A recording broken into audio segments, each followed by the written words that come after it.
मैंने क्या किया सर? मुझे क्यों लेके जा? तेरी सारी मर्दानगी निकालता हूँ। चल। लेकिन मैंने क्या किया सर? मुझे बताओ तो सही, क्या किया मैंने?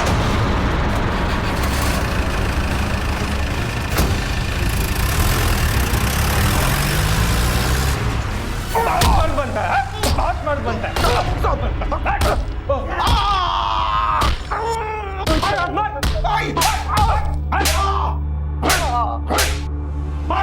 सर जी, हम आवेश में आकर इनके खिलाफ कंप्लेन कर दिए थे। वो मारते पीटते हैं हमें, पर तुम्हारे पति हैं, कृपा करके इन्हें छोड़ दीजिए। हम अपनी रिपोर्ट वापस लेते हैं।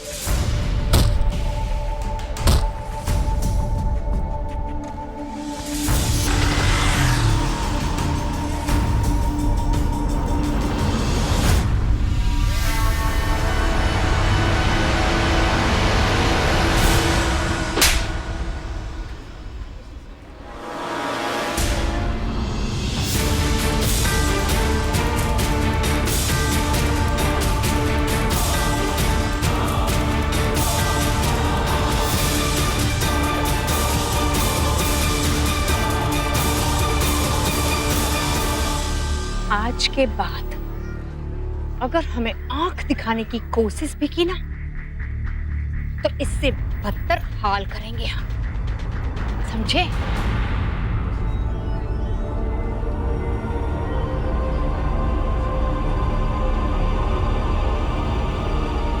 महिलाओं की सुरक्षा के लिए कई कानून बनाए गए, लेकिन जब कोई इन कानूनों का दुरुपयोग करता है तो कई सवाल खड़े हो जाते हैं।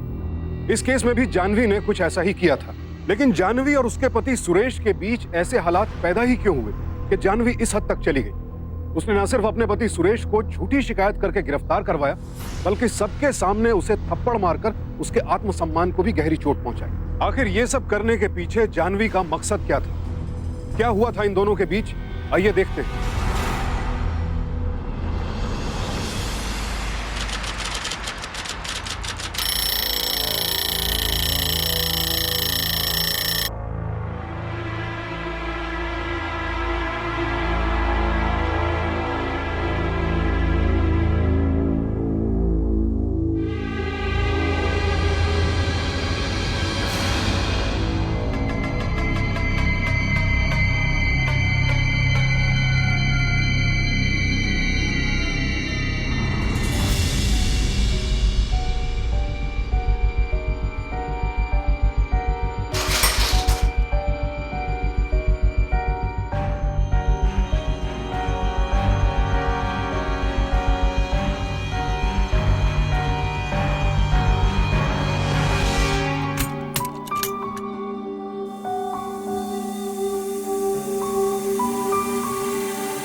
तैयार है?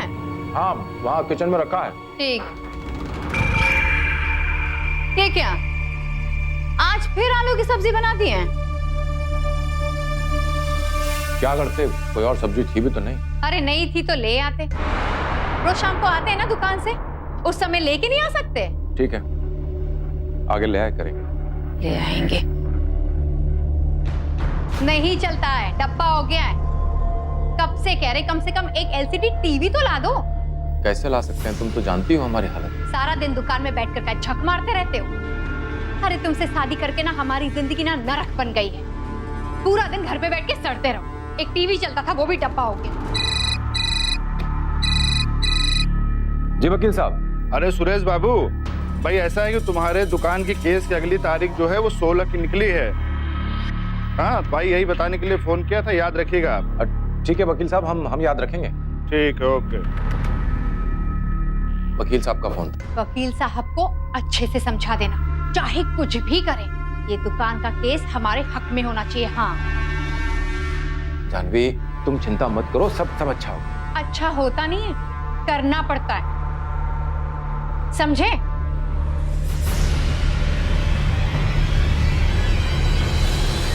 सुरेश एक बेहद साधारण इंसान था, सीमित कमाई और एक आम सी जिंदगी, और यही बात जानवी को कतई पसंद नहीं थी। जानवी की कई इच्छाएं और आकांक्षाएं थी, लेकिन जब इंसान की इच्छाएं लालच का रूप ले लेती हैं, तो कई बार वो उसे गलत रास्ते की ओर धकेल देती हैं। ये गलत रास्ता ले जाता है अपराध की ओर।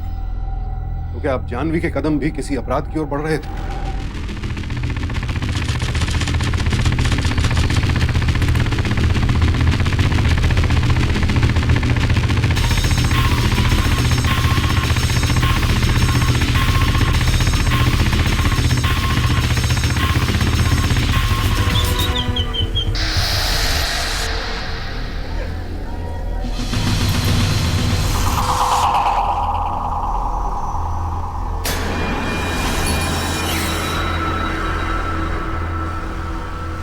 योगेश भैया, सुबह सुबह आप यहाँ?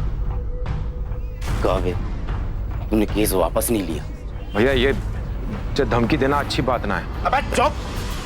ये हमारी दुकान है, समझे? आखिरी मोहलत दे रहे हैं, केस वापस ले लो और 10 दिन के अंदर ये दुकान खाली कर दो, वरना सौगंध खा रहे हैं इस दुकान के साथ तुम्हें भी जलाकर राख कर। योगेश भैया, ये दुकान पे हमारा हक है। दादाजी ने खुद पिताजी और चाचा जी की सहमति से ये दुकान हमारे पिताजी को दी थी। हम ये सब नहीं जानते, हम सिर्फ 2 ही चीजें जानते हैं। पहली, ये दुकान हमारी है, और दूसरी, तुम्हारे पास सिर्फ 10 दिन, सिर्फ 10 दिन।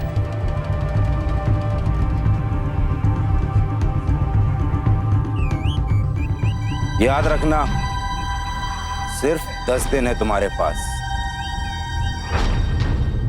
उसके बाद होली होगी।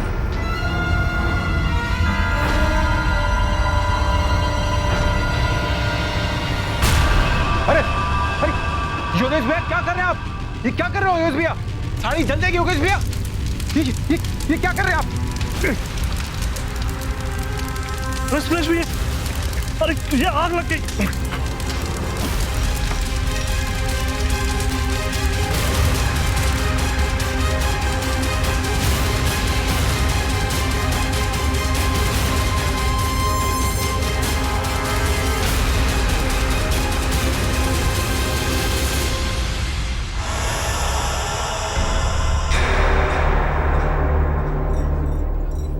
बंद कर लो, वरना मक्खी चली जाएगी।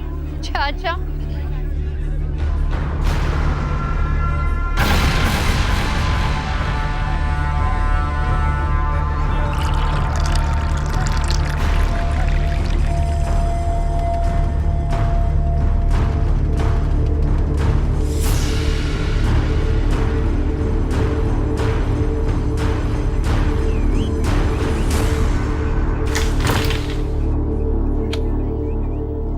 अजी सुनते हैं?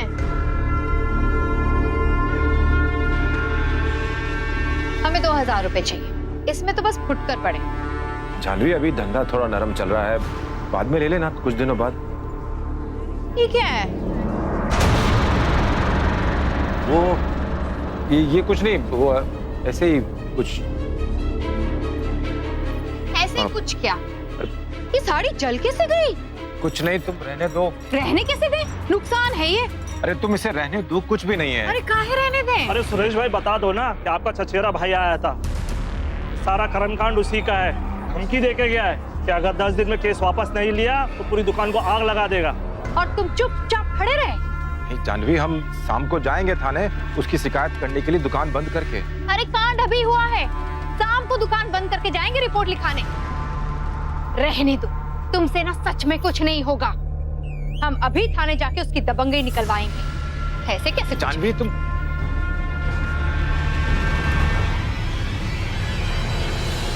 साहब, कंप्लेन लिखानी है। आइए मैडम, बैठिए। हमारे पति के चचेरे भाई न योगेश, उसने हमारे पति की दुकान पर आग लगाने की कोशिश की है। आप FIR दर्ज कीजिए। कब हुआ मैडम ये सब? और आप उस वक्त वहाँ थी क्या? नहीं नहीं, हम नहीं थे, पर हमारे पति बोले हमसे। अरे मैडम, तो फिर आप उन्हीं को भेजिए ना, हम उनके बगैर एफआईआर नहीं लिख सकते। तो ठीक है, आप ये लिखिए कि आज सुबह हम दुकान में अकेले थे और योगेश वहाँ आकर हमें जब अकेला देखे दुकान बंद करके हम पर जबरदस्ती करने का कोशिश किया है। अब तो लिखेंगे ना आप एफआईआर। मैडम, अब आप सरासर झूठ बोल रही हैं। लो, हम जब सच बोल रहे थे आपको विश्वास नहीं हो रहा था ना, तो अब आपको चश्मदीद चाहिए था। इस बात के हम खुद चश्मदीद हैं। आप अब दर्ज कीजिए एफआईआर, लिखिए। एक मिनट। हाँ सर जी, सर जी, सर जी, सर जी, हमारी बात तो सुनिए सर जी। कहाँ जा रही हैं आप? हम हैं ना यहाँ पर, साहब को जाने दीजिए आप।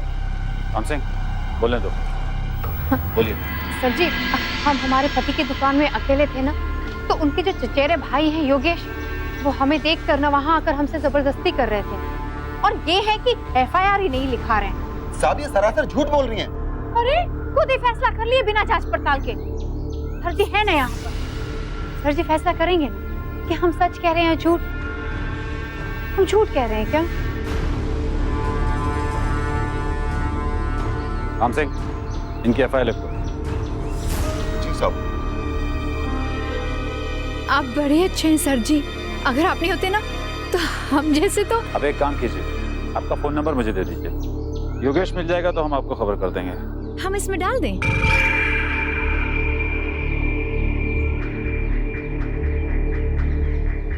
सर जी, सर जी, अगर मदद की जरूरत पड़े तो आपका नंबर मिल सकता है, सिर्फ जरूरत पड़े तो।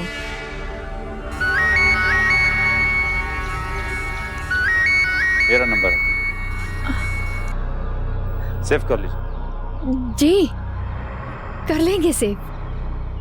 सर जी, एक छोटी सी बात है, वो योगेश है ना, उसने हमारे पति की दुकान पर ना केस कर दिया है कोर्ट में, कह रहा है कि वो उसकी दुकान है। सर जी ऐसा कुछ कर दीजिए ना कि वो केस ना हम जीत जाएं।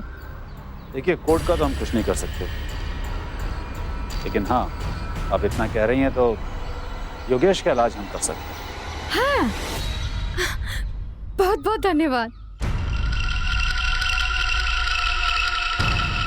इंस्पेक्टर सतीश वर्मा अपने पद का दुरुपयोग करके गैर कानूनी तरीके से जानवी की मदद के लिए राजी हो गए। पुलिस जनता की सेवा और सुरक्षा के लिए है, लेकिन जब भी कोई आला अधिकारी इस तरह से अपनी ताकत का गलत इस्तेमाल करता है, तब जनता का पूरे डिपार्टमेंट से विश्वास उठने लगता है।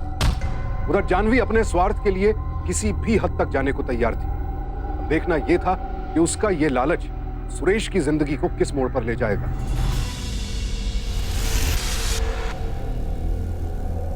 भैया, योगेश भैया, आप ये लीजिए, ये सारे पेपर हैं, ये दुकान आपकी है, कोर्ट में भी हम मान लेंगे। आप ये पेपर आप ही संभालिए। भैया लेकिन। नहीं भैया, ये आप संभालिए, और जो कुछ भी हुआ उसे भूल जाइए और हमें माफ कर दीजिए भैया। भैया मैं ये कैसे? क्या भैया भैया कर रहे हैं? जो कागजात दे रहे हैं रख लीजिए उसे संभाल कर।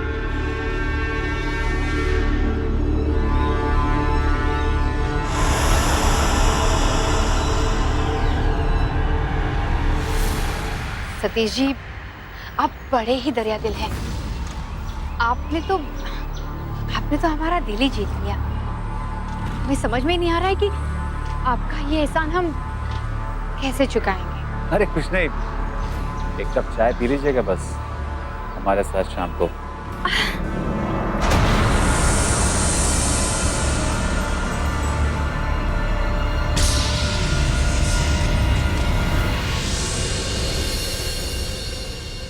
जयराम जी के भैया। अरे जयराम जी की। लीजिए प्रसाद खाइए। अरे किस खुशी में? हमने हनुमान जी से मन्नत मांगी थी कि हमारी दुकान का केस खत्म हो जाएगा तो हम प्रसाद चढ़ाएं। अरे बहुत बढ़िया, ये तो बहुत ही बढ़िया काम हो गया आपका। बस ये सब हमारी पत्नी की वजह से हुआ है। क्या बात है, क्या बात है। तो मिठाई बनती है अभी। खाओ खाओ, चलो बाकी सबको भी खिला के आते हैं।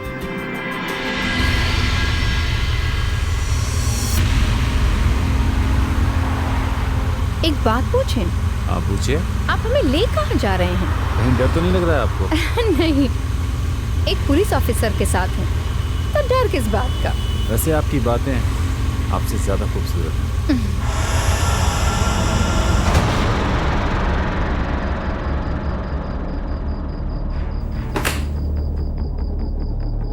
जानवी,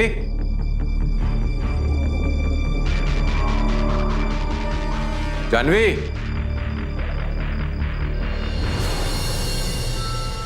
जानवी, यहां भी नहीं है। किधर गई?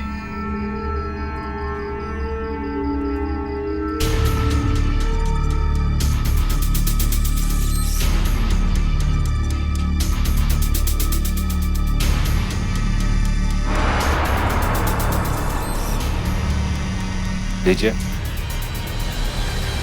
बात तो चाय की हुई थी ना? कुछ खास मौकों पर हम इसी को चाय कहते हैं।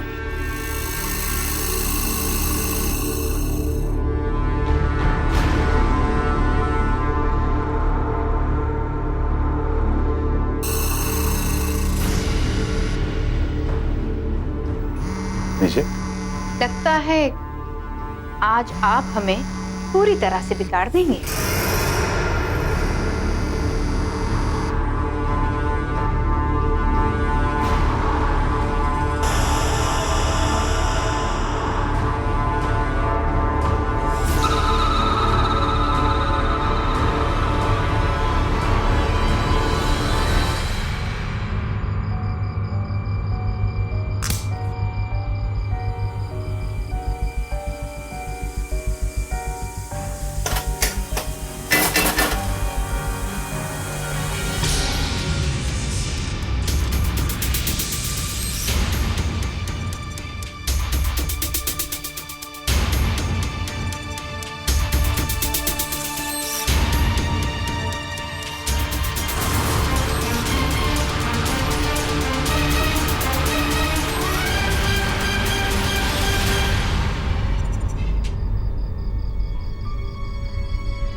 जानवी, ये पुलिस की गाड़ी तुम्हें छोड़ के गई, कोई मुसीबत तो नहीं ना? तुम हमारी फिक्र मत ही करो। हम पर आज के बाद ना कोई मुसीबत नहीं आएगी। कोई जानवी, तुमने शराब पी है? सतीश साहब है ना, सतीश साहब, वो हमें एक पार्टी में लेकर गए थे। इतनी बड़ी पार्टी थी, कितने बड़े बड़े लोग आए थे, लेकिन तुम्हें क्या पता कि बड़े लोगों के साथ कैसे उठना और बैठना। लेकिन जानवी, तुम्हें शराब नहीं पीनी चाहिए थी। तुम हमें मत सिखाओ कि हमें क्या करना चाहिए। हाँ, तुम्हारी आज दुकान जो सही सलामत है ना, हमारी, वरना रास्ते पर होते, रास्ते पे।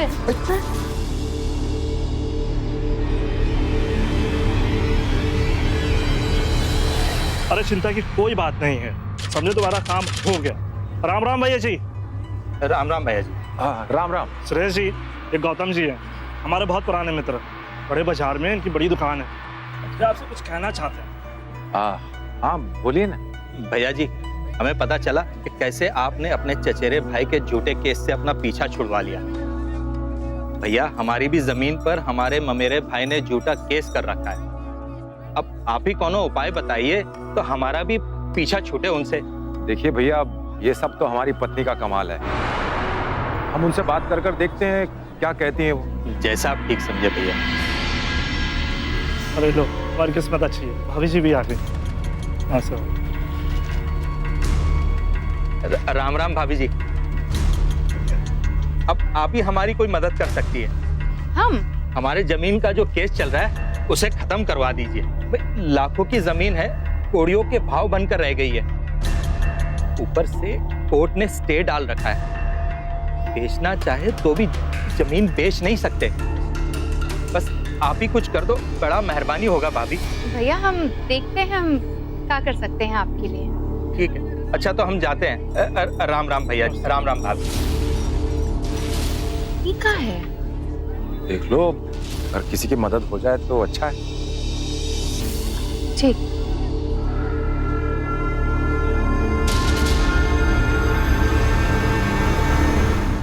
काम हो सकता है का? उस बेचारे की थोड़ी मदद हो जाएगी। अरे काम तो हो ही जाएगा, लेकिन मदद तो अपनों की जाती है, दूसरों के साथ तो बिजनेस किया जाता है। Business business?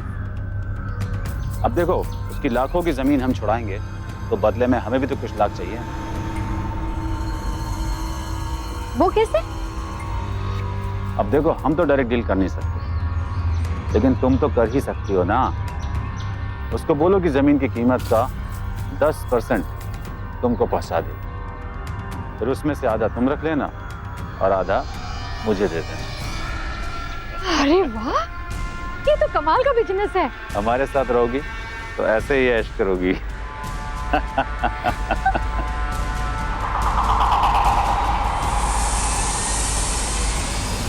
आपकी जमीन की कीमत है 40 लाख रुपए। उसका आप हमें बस 20% दे दीजिए। 20%? सिर्फ 8 लाख रुपए तो है, लेकिन हाँ, काम पक्का हो जाएगा। लेकिन भाभी जी, हम तो सोच रहे थे कि आप हमारी मदद कर देंगी। तो मदद ही तो कर रहे हैं, हजारा सी कीमत ले रहे हैं। आप तो जानते हैं भाई साहब, आजकल तो मुफ्त में पानी भी नहीं मिलता। आप तैयार हैं तो बोलिए। हम तैयार हैं, लेकिन काम तो हो जाएगा ना? हो गया समझिए। आप आधे पैसे पहले दे दीजिए, आधे काम होने के बाद देना। ठीक है। 2 दिन में पैसों का इंतजाम करके इसके अंदर डाल के इसे अच्छे से पैक करके ना हमारे पति की दुकान में दे जाना। ठीक। नमस्ते।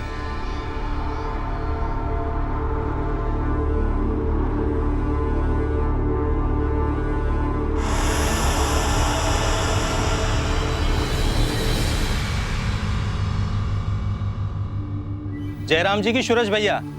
हाँ जयराम जी की। अब दीदी एक मिनट। हाँ जयराम जी की, बोलिए। ये भाभी जी को पैकेट दे देना। क्या है इसमें? वो भाभी जी हमारे जमीन का काम करवा रही है ना, उसी के लिए भेंट लेकर आए हैं। आप रख लो, भाभी जी को दे देना, कहना गौतम दुबे ने दिया है। नहीं नहीं, उसके लिए कोई जरूरत नहीं है। क्यों आप? अरे अब बस रख ही लो। ठीक है, राम राम भैया। राम राम। हाँ हाँ, एक मिनट दीदी, मैं अभी आया।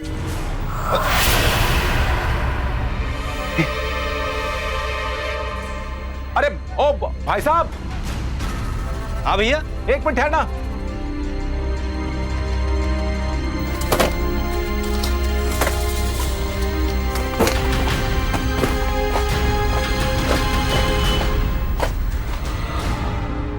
कहा हुआ सुरेश भैया? इसमें तो पैसे हैं। अरे यही तो मांगे थे भाभी जी ने भैया। भाभी? पर किस लिए? काहे भोले बनत रहे हो भैया? तो भाभी जी हमारे जमीन का काम निपटवा रही है ना, उसी के तो वास्ते हैं ये सब। नहीं नहीं भाई साहब, आप ये पैसे रखिए और लेके जाइए। अरे भैया मगर आप लेके जाइए। मैं भाभी जी से बात करता हूँ, रुकिए। हाँ हाँ लगाइए। हेलो हेलो भाभी जी नमस्ते, हम गौतम बोल रहे हैं। वो आपके पति जी हमारा पैकेट नहीं ले रहे हैं। फोन दो जरा उनको। हाँ हाँ, हम उनको फोन देते हैं। जानवी, ये चुपचाप से वो पैकेट ले लो। हाँ, हम नहीं लेंगे। ये काट दिया। ये रखिए और आप जाइए यहाँ से। ठीक है।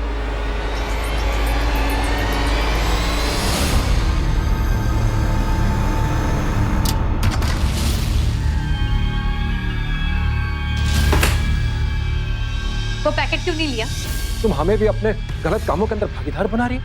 हम बिजनेस कर रहे हैं, पैसे कमा रहे हैं, जो तुम कभी नहीं कर पाओगे। जानवी, पैसे लेके लोगों का काम करना रिश्वत लेने के समान है।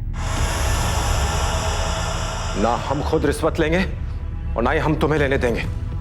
हम कोई गलत काम नहीं कर रहे हैं। अरे पैसे कैसे कमाए जाते तुम्हें पता भी है? अभी के अभी दुकान जाओ, हम उसे फोन करते वहां बुलाते हैं, पैसे लेकर ही आना। जानवी, वो हमारी दुकान है, हमारी रोजी रोटी है। अनजाने में सही पर तुम हमसे बहुत गलत काम करवाने वाली थी, लेकिन हमसे नहीं होगा, कभी नहीं होगा।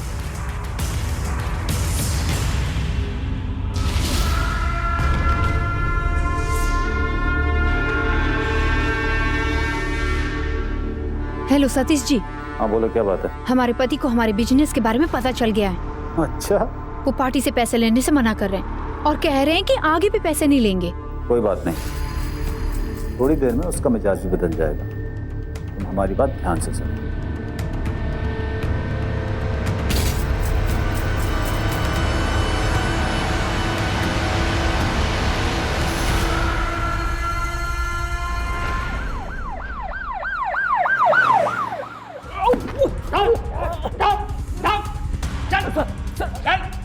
मैंने क्या किया सर? मुझे क्यों लेके चल के तेरी सारी मर्दानगी निकालता हूँ। चल। लेकिन मैंने क्या किया सर? मुझे बताओ तो सही, क्या किया मैंने?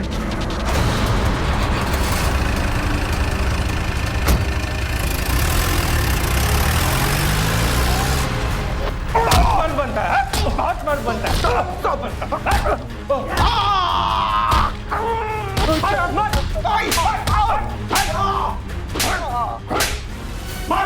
सर जी, हम आवेश में आकर इनके खिलाफ कंप्लेन कर दिए थे। वो मारते पीटते हैं हमें, पर हमारे पति हैं, कृपा करके इन्हें छोड़ दीजिए। हम अपनी रिपोर्ट वापस लेते हैं।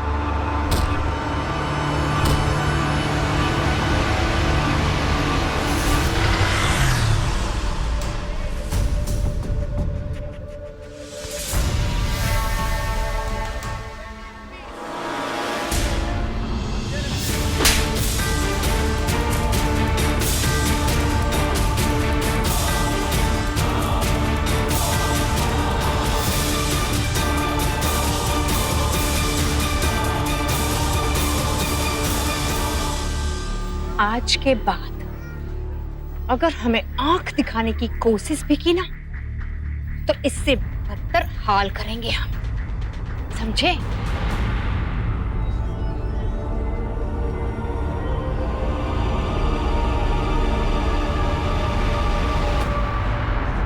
जानवी अब इंस्पेक्टर सतीश वर्मा के लिए काम करने लगी और सतीश वर्मा ने बड़ी चालाकी के साथ जानवी के साथ मिलकर अपना गोरख धंधा शुरू कर दिया।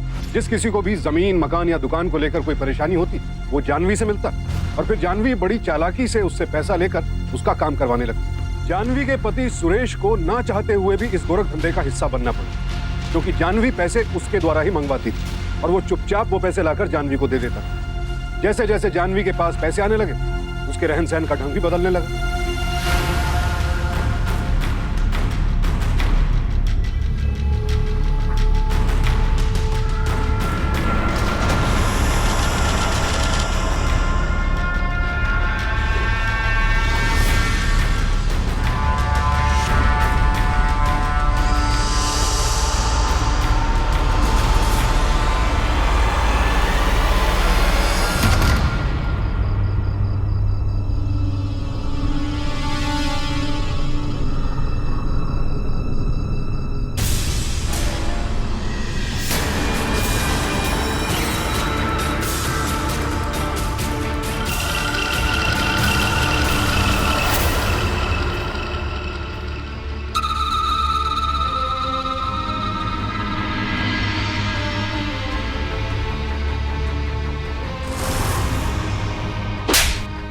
आज के बाद अगर हमें आंख दिखाने की कोशिश भी की ना, तो इससे बदतर हाल करेंगे हम।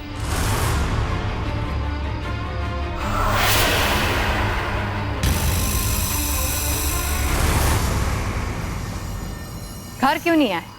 यहाँ काहे बैठे हैं? हम कुछ पूछ रहे हैं। घर तो आए थे, पर तुम्हें और उससे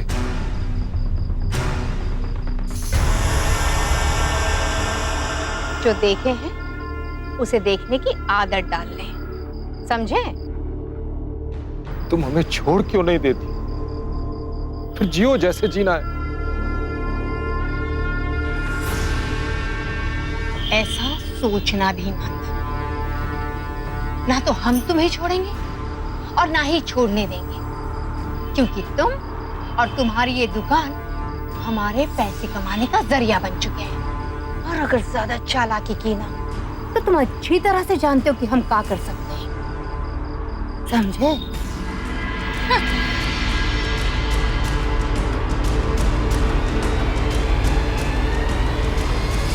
पांडे जी से कहिएगा, अगर पैसे नहीं दिए ना तो काम नहीं होगा।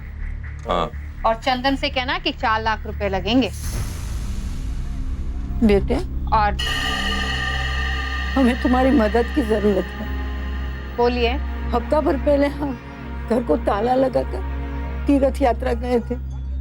वापसी में आके देखा तो कुछ बदमाशों ने हमारा घर पर कब्जा कर लिया है। अब वो हमें घुसने भी नहीं देते हैं अंदर। आपके पति और बेटा क्या कह रहे हैं? हमारा तो इस दुनिया में कोई नहीं है, हम बिल्कुल अकेले हैं। कृपा करके हमें हमारा घर वापस दिलवा दीजिए। हम मजबूरी में हमें किराए के घर में रहना पड़ रहा है बेटा।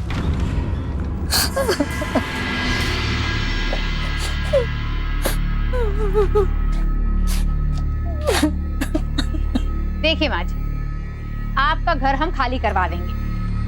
आप उसके लिए हमें 5 लाख रुपए नकद दे दीजिए। 5 लाख? बेटा, इतना तो मेरे पास नकद नहीं है। नकद नहीं है तो काम नहीं हो पाएगा, आप जा सकती हैं।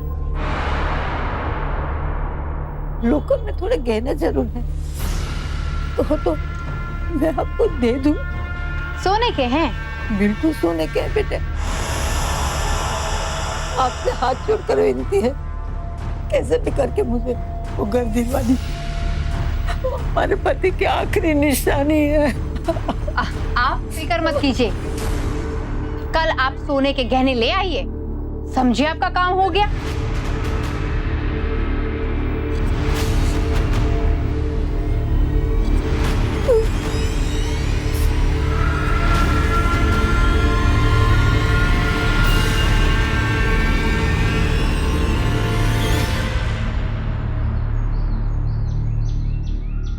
उस बुढ़िया के पास कैश नहीं, वो अपने गहने दे दी। ऐसी बेवकूफ़ी कभी मत करना।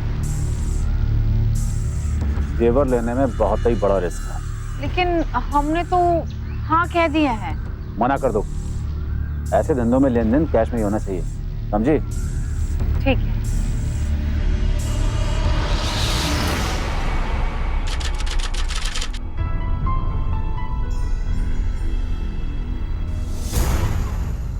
ये कौन दे गया? वो कल माँ जी आई थी, वो दे गई। तेरी की, हम तो बताना ही भूल गए, गहने नहीं लेने थे। तो कल वापस कर देंगे इनको। अरे नहीं नहीं, गहने सोने के ना, देखने दो।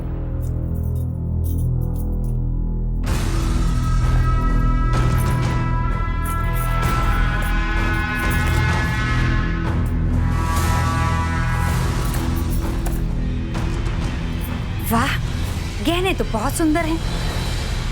अब आ गए ना तो रख ही लेते हैं। वैसे भी घर में आई हुई लक्ष्मी को इस तरह जाने देता है क्या? Cheers! वाह वाह वाह, क्या बात है। जानवी, ये सारे लोग बहुत ही पावरफुल लोग हैं। सरकारी विभागों में बड़ी बड़ी पोस्टों पर बैठे हुए हैं, कोई भी काम कर सकते हैं। हाँ हाँ, क्यों नहीं। जानवी जी, आपके लिए तो हम कुछ भी कर सकते हैं। अरे किसी दिन हमें भी आजमा के देखिए ना। हाँ हाँ, क्यों नहीं। देख नहीं रहे हो हम मेहमानों के साथ बात कर रहे हैं? जाओ यहाँ से, हम दुकान का हिसाब कल सुबह कर लेंगे। जाओ। कौन है? नौकर है, वो दुकान का हिसाब देने आया था, कोई खास नहीं। आप लोग लीजिए ना। नहीं। मैं आपको फोन करूंगी हाँ कल।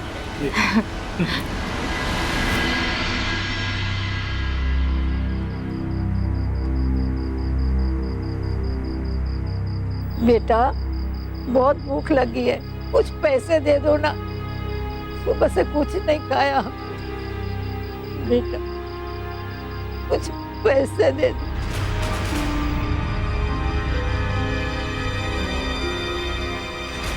अजी, आप इस हाल में?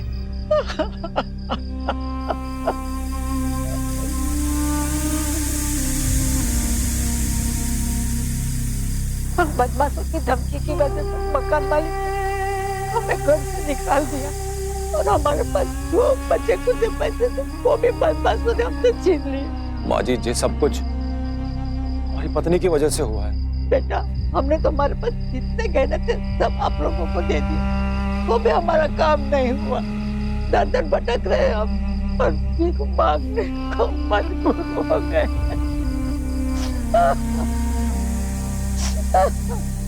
वो बुजुर्ग महिला जिस हालत में थी, शायद सुरेश के हालात उससे खास बेहतर नहीं थे। सुरेश कई दिनों से जानवी के जुल्मों सितम का शिकार हो रहा था और चाहकर भी कुछ नहीं कर पा रहा था। लेकिन आज उस बुजुर्ग महिला को यूं रास्ते पर भीख मांगते देख उसे एहसास हुआ कि अगर वो यूं ही खामोश रहकर जानवी के अत्याचार सहता रहा तो आने वाले कल में शायद उसका हाल ठीक ऐसा ही हो जाए। वो बुजुर्ग महिला उसकी जिंदगी का आईना बनकर उसके सामने आई थी।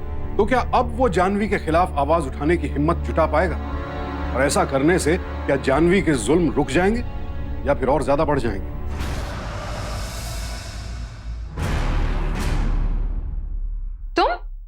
तुम यहाँ क्या कर रही हो? नाश्ता। तो तुम इन्हें यहाँ लेकर आए हो? माँ जी, आप आराम से नाश्ता कीजिए। खबरदार इसे एक दाना भी दिया तो ये बुढ़िया निकल यहाँ से। ये यहाँ से नहीं जाएंगी। तुम्हारी इतनी हिम्मत? बस बहुत हो गया। चुपचाप जाओ और जाके इनके जेवर वापस लेके आओ। ये यहाँ से तभी जाएंगी। लगता है बहुत चर्बी आ गई। पुलिस बुलवाओ, इतने डंडे पड़ेंगे ना कि सारी हड्डियां टूट जाएंगी। डंडे तुम्हें पड़ेंगे जब ये जाके पुलिस में तुम्हारे खिलाफ शिकायत करेंगी। ये जाएगी पुलिस में मेरे खिलाफ? हाँ, यही करेंगी, क्योंकि इनके जेवर तुम्हारे पास हैं और इनके पास उसकी रसीद। चोरी का झूठा इल्जाम लगाते हो इनको देर नहीं लगेगी। इसे चुपचाप जाओ और जाके इनके जेवर लेके आओ। जाओ।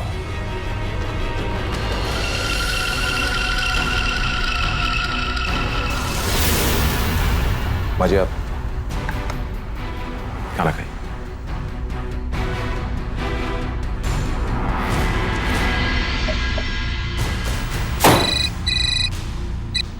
हाँ बोलो। हेलो सतीश जी, सुरेश ना उस बुढ़िया को यहाँ ले आया है और हमसे कह रहा है कि गहने वापस कर दे। आप ना 2-3 पुलिस वालों को यहाँ भेजो और उसे तुमने उससे जेवर ले लिए? वो हम आपको बताना भूल गए थे। सुरेश ना हमको धमकी दे रहा है कि अगर हमने उस बुढ़िया के गहने वापस नहीं दिए ना तो वो बुढ़िया बिल दिखाकर हम पर ना चोरी का इल्जाम डाल देगी। हमने तुमसे पहले भी कहा था कि जेवर मत लेना, इसके जेवर फौरन वापस करो। आप क्या हमारी बेइज्जती करवाना चाहते हैं उनके सामने? देखो, जब सही इंसान आग दिखाता है ना तो वो हमें नुकसान पहुंचा सकता है, इसलिए थोड़ी देर के लिए उसकी तसल्ली के लिए कदम पीछे खींच लो, फिर बाद में देखेंगे कि उसके साथ क्या करना है। हाँ ठीक है, हम गहने वापस कर देते हैं।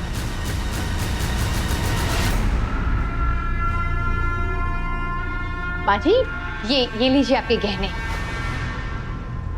अगर आपने कैश दिए होते तो अब तक आपका काम हो गया होता। फिलहाल आप ये गहने रखिए, जब भी कैश आए ना तब आ जाइएगा, आपका काम पक्का हो जाएगा।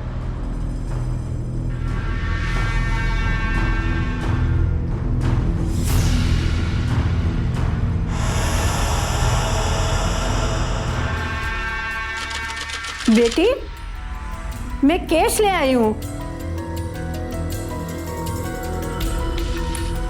तूने कहा था ना कि कैश लाओगे तो आपका काम हो जाएगा। मैं जेवर बेच के कैश लाई हूँ, पूरे 5 लाख है, पूरे 5 लाख। मेरा काम करवा दोगे ना बेटी? मेरे काम करवा दो। अरे बाजी, ये आप क्या कर रही हैं? आप पहले भी एक बार धोखा खा चुके हैं विश्वास करके, फिर से ये। सुरेश बेटा, वो घर मेरे पति की आखिरी निशानी है, कैसे भी करके मैं उसे अपने ताबे में लेना चाहती हूँ। बेटा, मेरा इतना काम कर दो तो मैं बहुत आभारी होंगी आपसे। माँ जी, आप फिक्र मत कीजिए, समझिए आपका काम हो गया। हाँ